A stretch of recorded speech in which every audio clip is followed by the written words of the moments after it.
What happens when one of Hollywood's most beloved stars walks onto a morning talk show expecting a friendly conversation, only to be blindsided by a host who seems determined to humiliate him on live television? It only took 43 seconds of disrespect before Jamie Foxx had enough and did something nobody saw coming. The morning started like any other on the Good Morning America set. The lights were bright, the cameras were rolling, and the audience was settling into their seats. Jamie Foxx walked onto the stage with his signature smile, waving to the crowd as they erupted in applause. He looked relaxed, dressed casually in a navy blue suit, ready to talk about his latest project. The panel was assembled. Michael Strahan sat in the center, flanked by Robin Roberts on his left and George Stephanopoulos on his right. Everything seemed normal. Everything seemed fine, but within moments, the atmosphere would shift completely. Jamie took his seat across from the panel, still smiling, still waving at a few audience members who were calling his name. Michael Strahan leaned forward, his elbows on the desk, and began the interview without his usual warm introduction. "So, Jamie," Michael said, his tone already carrying an edge that made Robin glance over at him. "You're here today to promote another movie. Tell me, how many projects is this now? 50? 100? Do you ever take a break, or are you just everywhere all the time?" The audience laughed nervously. Jamie's smile faltered just slightly, but he recovered quickly. "Well, I love what I do," Jamie said, keeping his voice light. "When you're passionate about your craft, it doesn't really feel like work. I'm just grateful for every opportunity." Michael didn't acknowledge the answer. Instead, he shuffled some papers on his desk and continued. Right, Michael said dismissively. "But here's what I'm curious about. You've been in this industry for what, 30 years now? And yet, you're still out here hustling like you're a newcomer. Is it because you need the money, or is it something else?" Robin's eyes widened. She opened her mouth as if to redirect the conversation, but Michael kept going. Jamie sat back in his chair, his expression hardening, just a fraction. "I think you might be misunderstanding the question," Jamie said carefully. "I work because I love it, not because I need to prove anything to anyone." Sure, Michael said, waving his hand as if Jamie's answer was irrelevant. "But let's be real here. A lot of people are saying you're overexposed, that maybe you should step back and let some newer talent have the spotlight. What do you say to that?" The studio went quiet. Even the camera operators seemed to freeze. George shifted uncomfortably in his seat, looking down at his notes. Robin finally spoke up. "Michael, I think what Jamie is trying to say," Robin interjected gently, trying to steer things back on track. But Michael cut her off. "Robin, I've got this," Michael said sharply, not even looking at her. He turned back to Jamie. "I'm just asking the questions that people want answered. That's our job, right?" Jamie's jaw tightened. His hands, which had been resting casually on the armrests, now gripped them slightly. "With all due respect, Michael," Jamie said, his voice still controlled, but growing colder, "I came here to talk about my film, not to defend my career to you. If you've got a problem with how much I work, that's on you, not me." The audience murmured. A few people clapped, but most just watched in stunned silence. Michael leaned back, a smirk crossing his face. "Oh, so now we're getting defensive," Michael said. "Look, I'm not trying to attack you, Jamie. I'm just saying what everyone's thinking. You're everywhere. Movies, television, commercials. It's like, give someone else a chance, you know?" "That's enough," Jamie said, his voice rising slightly. "You don't get to sit there and tell me I'm taking opportunities from other people. I've worked for everything I have. Every single role, every single project, I earned it." George finally spoke up, clearly trying to de-escalate. "Guys, maybe we should just take a breath here," George said quietly.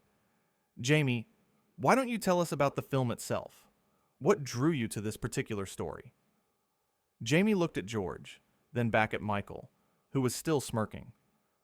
"You know what, George?" Jamie said. "I appreciate you trying to save this, but I think Michael has made it pretty clear what kind of interview this is going to be." Michael laughed. Actually laughed. "Come on, man," Michael said. "Don't be so sensitive. This is just a conversation. You're a big star. You can handle a few tough questions, right?" Robin finally had enough. "Michael, this is inappropriate," Robin said firmly. "Jamie is our guest, and we should be treating him with respect." Michael turned to Robin, his expression darkening. "Robin, stay out of this," Michael snapped. "I'm conducting this interview." Robin looked shocked. George looked horrified. The entire crew seemed to collectively hold their breath. Jamie stood up slowly, removing the small microphone clipped to his lapel. "You know what?" Jamie said, his voice calm, but filled with barely contained anger. "I don't need this. I don't need to sit here and be disrespected by someone who clearly has some kind of issue with me." Michael stood up too, facing Jamie across the desk. "Oh, here we go," Michael said mockingly.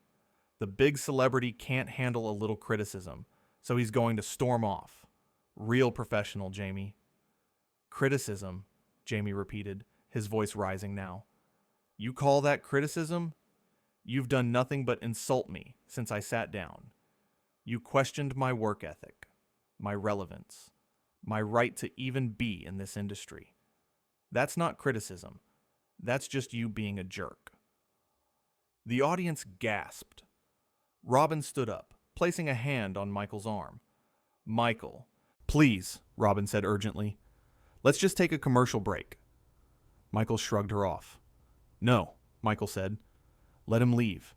If he can't handle an honest conversation, then maybe he's not as tough as he pretends to be."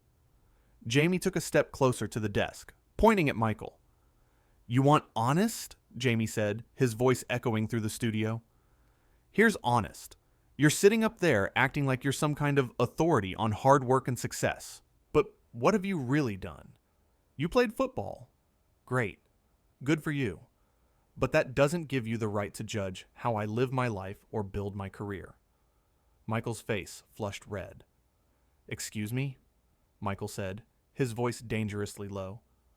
"You're going to come on my show and disrespect me?" "Your show?" Jamie shot back. "This isn't your show, Michael. This is Good Morning America. It belongs to everyone on that panel, everyone behind those cameras, and everyone in this audience. But you're sitting there acting like you own the place, like you can treat people however you want." George stood up now, trying to physically get between them, even though the desk separated them. Okay, George said, his hands raised. "Let's everyone just calm down. We can work this out." But Jamie was already walking away from his seat, heading toward the exit. "Where are you going?" Michael called after him. "You're just going to walk out? That's real mature, Jamie." Jamie stopped and turned around one last time. "You know what the difference is between you and me, Michael," Jamie said. "I don't need to tear other people down to feel good about myself. I don't need to use a television show as a platform to stroke my own ego. I came here in good faith, ready to have a real conversation, and you turned it into some kind of power trip." "Power trip?" Michael repeated, laughing bitterly. "That's rich coming from someone who can't go 5 minutes without reminding everyone how talented he is." "I never said that," Jamie countered. "You're the one who brought up my career. You're the one who decided to make this personal. All I did was show up." Robin moved around the desk, walking toward Jamie. "Jamie, I'm so sorry," Robin said, her voice filled with genuine regret. "This isn't how we do things here. Please, just give us a minute." Jamie looked at Robin, and his expression softened slightly. "Robin, you've always been kind to me," Jamie said, "and I appreciate that. But I can't stay here and let him continue to disrespect me on live television. I've got too much respect for myself." Michael threw his hands up in exasperation. "Fine," Michael said. "Leave. Run away. That's what people do when they can't handle the heat, right?" Jamie turned back to Michael one more time, his eyes blazing. "The heat?" Jamie said, his voice cutting through the tension like a knife. Michael, you wouldn't last one day in my shoes. You wouldn't last 1 hour dealing with the things I've had to deal with in this industry. So don't stand there and lecture me about handling heat when you've spent your entire career coasting on charm and a smile. The studio went completely silent. Even the producers in the control room seemed frozen. Michael stepped out from behind the desk now, and for a moment, it looked like things might get physical. George immediately stepped between them. That's enough, George said firmly, looking at both men. Michael, sit down. Jamie, please, let's just take a break. But Michael wasn't done. You think you're better than me? Michael said, his voice shaking with anger. You think because you can sing and dance and tell a few jokes that you're somehow superior? I never said I was better than you, Jamie said, his voice steady despite the chaos. But I know I deserve better than this, and so does everyone watching at home. Robin grabbed Jamie's arm gently. Please, she said softly. Just wait in the green room. Let us sort this out. Jamie looked at her, then at the audience, many of whom were on their feet now, some clapping, some just staring in shock. I'm sorry you all had to see this, Jamie said, addressing the audience directly. You came here for a fun morning show, and instead, you got whatever this is. That's not fair to you. He turned and started walking toward the exit again. Michael called after him, his voice dripping with sarcasm. Yeah, go ahead and play the victim, Michael shouted. That's what you Hollywood types do best, right? Always the victim. Jamie froze. He turned around slowly, and everyone in the studio could see the anger written all over his face. Victim? Jamie said, walking back toward the set. You want to talk about playing the victim? You've spent this entire interview trying to make me look bad because, what? You're jealous? You're insecure? What is it, Michael? What's really going on here? Michael's face contorted with rage. Jealous of you? Michael said, laughing harshly. Why would I be jealous of someone who has to do 100 projects a year just to stay relevant? There it is again, Jamie said, nodding. That's the third time you've brought up my work schedule. So clearly it bothers you. Clearly, something about my success gets under your skin. George tried again to intervene. Gentlemen, please, George said. This is getting out of hand.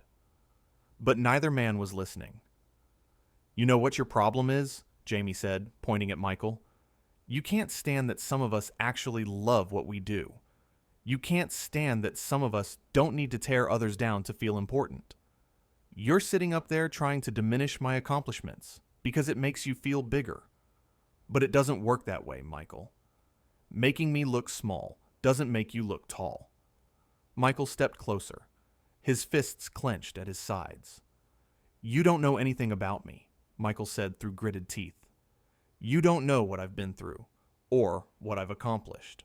You're right, Jamie said. I don't. Because instead of talking about your accomplishments, you spent this entire interview trying to attack mine. That says everything anyone needs to know about you.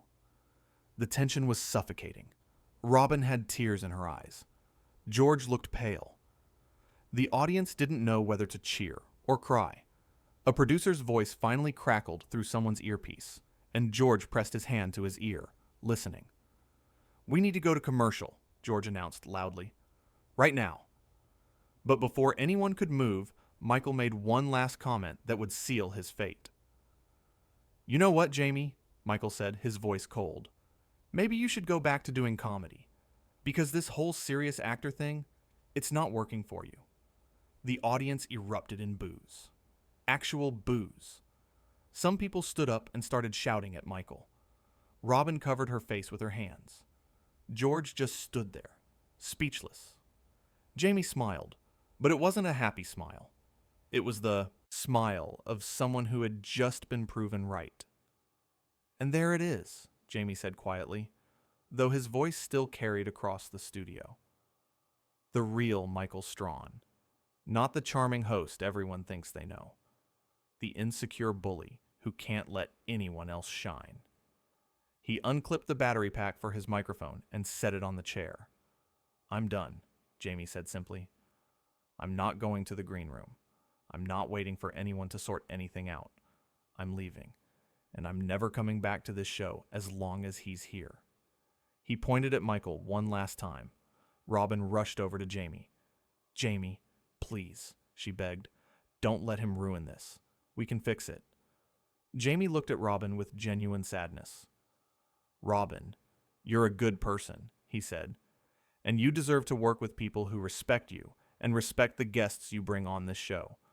But I can't be a part of this anymore. Not today. Not ever." He turned and walked toward the exit, and this time, no one tried to stop him. The audience broke into applause. Loud, sustained applause. Some people were even standing and cheering for Jamie as he left. Michael stood there, looking around at the audience, clearly shocked by their reaction. "What?" Michael said, addressing the crowd. "You're going to cheer for him walking out?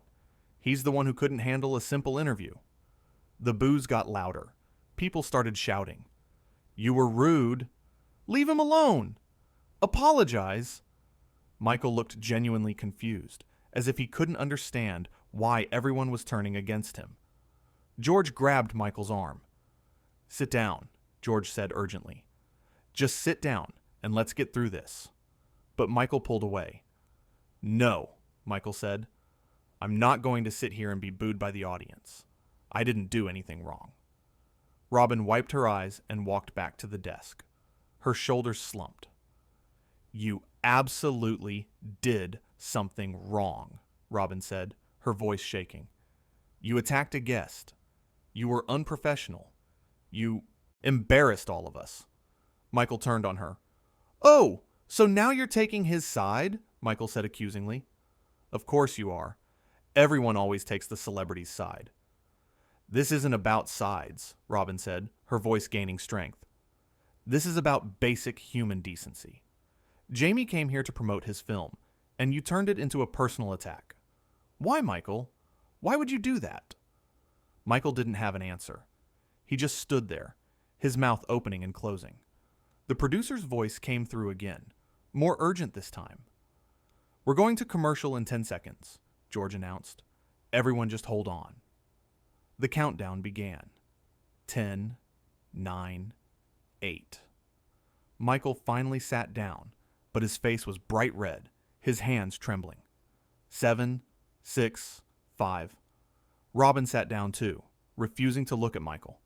4, 3, 2. George took a deep breath and faced the camera. 1. The red light went off, and they cut to commercial. The moment they were off air, chaos erupted on them. Set. Producers rushed onto the stage. Assistants scrambled. The audience was still buzzing with shocked conversations. Robin immediately stood up and walked off the set without saying a word to Michael. George followed her, leaving Michael sitting alone at the desk. One of the senior producers approached Michael, her face stern. "What were you thinking?" she demanded. "What on earth were you thinking?" Michael looked up at her, and for the first time, he seemed to realize the gravity of what had just happened. "I was just asking questions," Michael said weakly. "I was just doing my job." "That wasn't doing your job," the producer said. "That was sabotage. You sabotaged your own show." Meanwhile, backstage, Jamie was walking through the corridors toward the exit.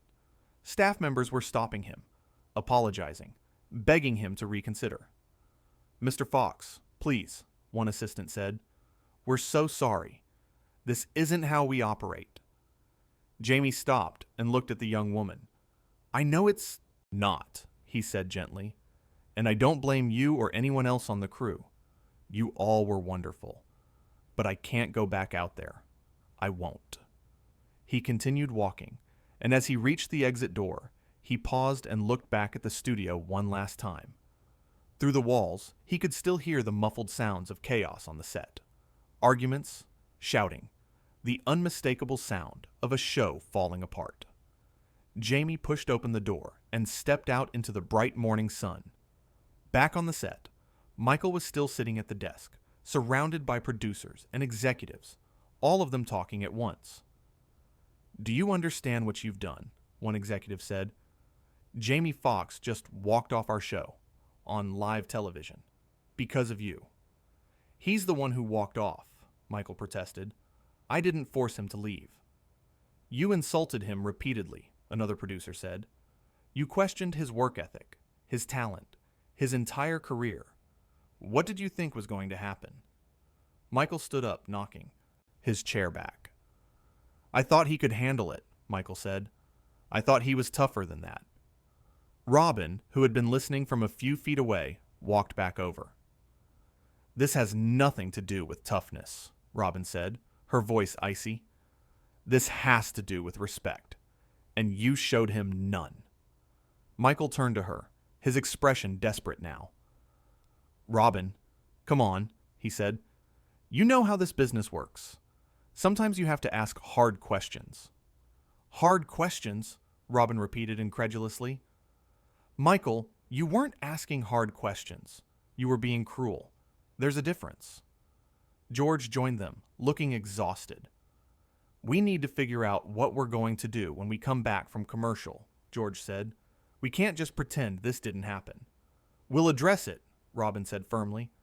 "We'll apologize to the audience, and to Jamie, and we'll make it clear that his behavior," she gestured at Michael, "does not represent this show." Michael's eyes widened. "Wait, you're going to apologize for me?" he said. "On air?" "Yes," Robin said simply, "because someone needs to, and clearly you won't." Michael looked around at all the faces staring at him, some angry, some disappointed, some just sad. For a moment he seemed like he might argue. He opened his mouth, closed it, then opened it again, but no words came out. The stage manager called out, "60 seconds to air." Everyone scrambled back to their positions. Robin and George returned to the desk. Michael stood there for a moment, uncertain, before slowly walking back to his seat. The energy was completely different now. Where there had been warmth and camaraderie at the start of the show, now there was only cold tension. 30 seconds! Robin and George exchanged a look. No words were needed. They both knew what had to be done. 15 seconds! Michael stared straight ahead, his jaw set, his hands folded tightly on the desk. 10, 9, 8.